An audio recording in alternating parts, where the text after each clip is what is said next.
Hi there, this is Noah with the Marketing and Training Department. This is going to be a quick video tutorial on a new feature, the ability to add order notes through routing.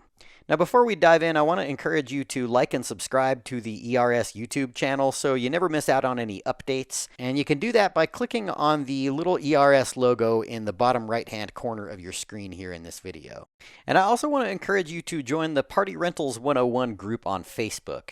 You can do that by going to facebook.com/groups/partyrental101. And if you're watching on a computer, you can use your phone to scan the QR code that you'll see in the bottom left hand corner of your screen.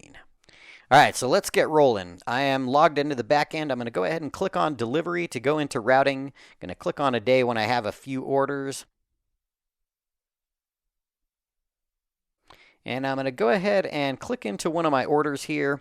And I'm going to click here to add some notes. All right, so then I'm going to go ahead and click into here and assign myself as the driver. Going to click here to send myself that route in the driver app.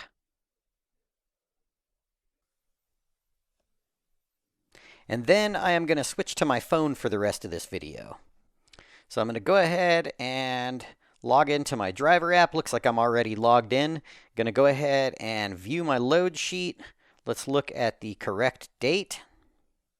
And then if I click on the little cart to go into the order, and scroll down a bit to see those internal notes, we can see the note right there. So that's all there is to it. We've always been able to put notes in via the back end through the ordering process or through the driver app, and those would sync up with each other, but now you can do it through routing as well. So, hope this helps. Thanks for watching, and don't forget to like and subscribe and join the Party Rentals 101 group on Facebook. And thanks for watching, and we'll see you soon.